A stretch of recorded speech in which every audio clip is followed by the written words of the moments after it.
As empresas chinesas vão anunciar 27 bilhões de reais em investimentos no Brasil durante essa visita do presidente Lula ao país asiático. Os investimentos devem ser em áreas como automóveis, combustíveis, de aviação, defesa, além do mercado de semicondutores e de serviços como delivery e fast food. Lula está na China acompanhado de 11 ministros e do presidente do Senado, Davi Alcolumbre. Fazem parte também da comitiva outros parlamentares, autoridades e cerca de 200 empresários. Francine, é para amanhã, né, que está prevista aí uma reunião de Lula com o presidente chinês Xi Jinping.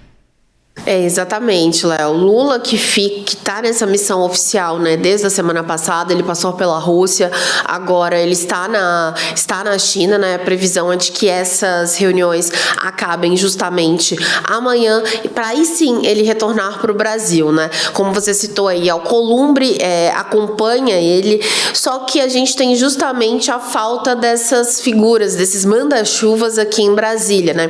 O presidente da Câmara, Hugo Mota, e o presidente do Supremo Tribunal Federal, Luiz Roberto Barroso, por exemplo, eles já estão em Nova York, nos Estados Unidos, onde participam também de fóruns aí empresariais. Então, nesse momento, a gente tem aqui, digamos, tá desde a semana passada, meio que num compasso de espera mesmo, uma vez que temas também que dependem da atuação desses líderes estão travados, né? Se a gente for olhar principalmente para o Congresso Nacional hoje, né?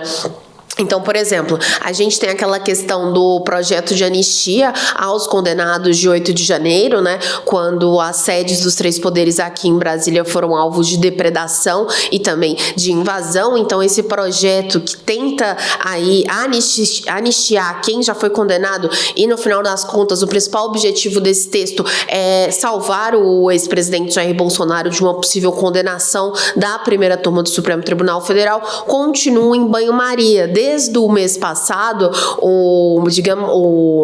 a oposição, né, chegou a apresentar um requerimento de urgência com um número de assinaturas maior até do que o necessário para que o presidente da Câmara, Hugo Mota, pautasse esse projeto, para que ele acelerasse ali na casa, mas tudo isso está num banho-maria, isso irrita a oposição de certa forma, e o Hugo Mota continua fazendo esse jogo duplo, né? Ao mesmo tempo que dá sinais ao governo, ele também dá ali, querendo ou não, um sinal à oposição. Vamos lembrar que na semana passada a Câmara aprovou de modo célere justamente uma resolução para tentar livrar o Alexandre Ramagem, também nesse inquérito aí por golpes de Estado, de condenações, né, no Supremo. Até fazendo um parênteses aqui, no final de semana, a primeira turma do Supremo decidiu por unanimidade que essa decisão da Câmara ela não se aplica a todos os crimes que Ramagem responde. Então, só vai se aplicar justamente a deterioração do patrimônio público e dano também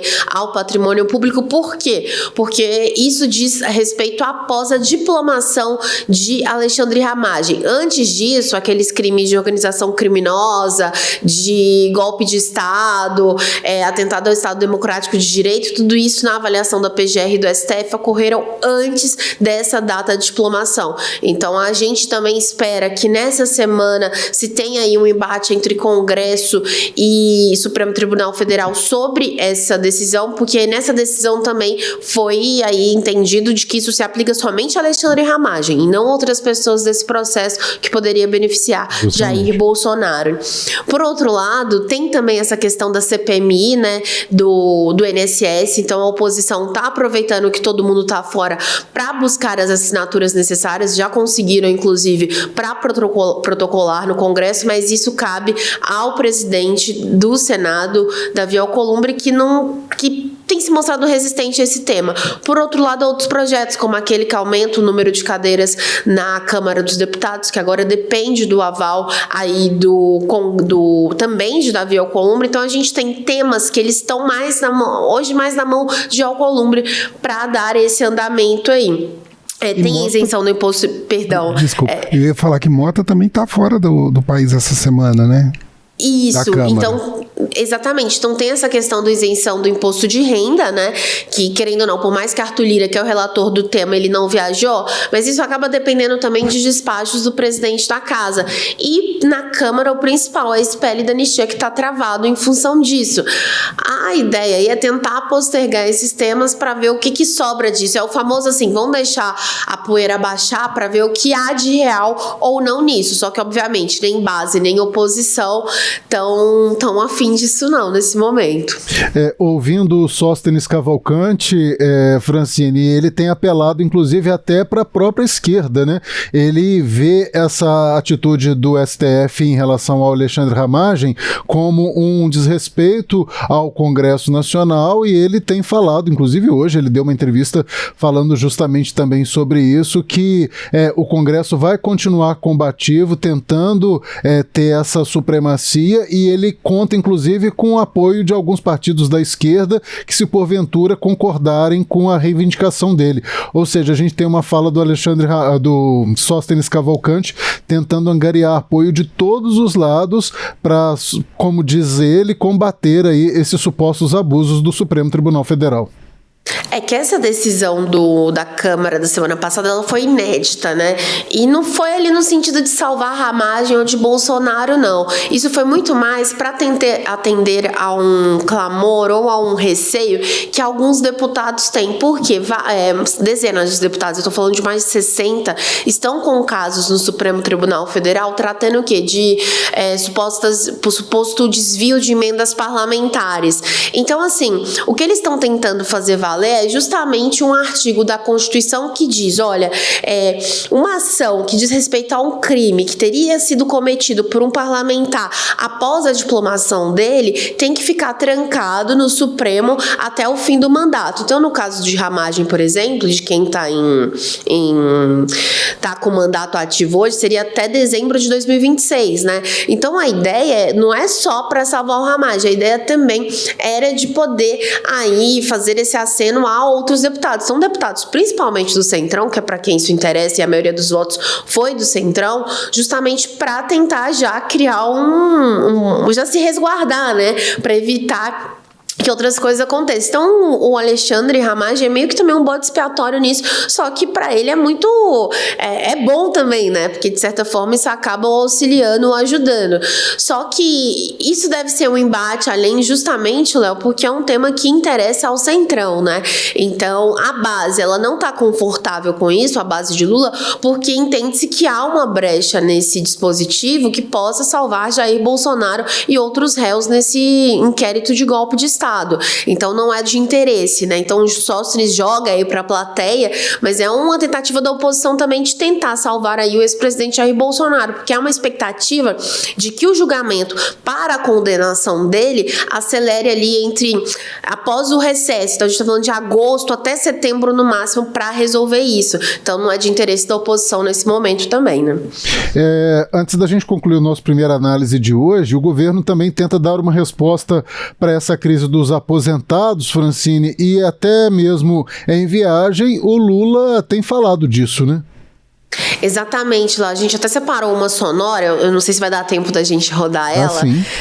Então ótimo, vamos ouvir o que o presidente disse. Então essa foi uma entrevista no sábado lá na Rússia, que o presidente falou sobre esse assunto, que é digamos, que é o que mais preocupa o governo nesse momento, né? O que eu acho mais grave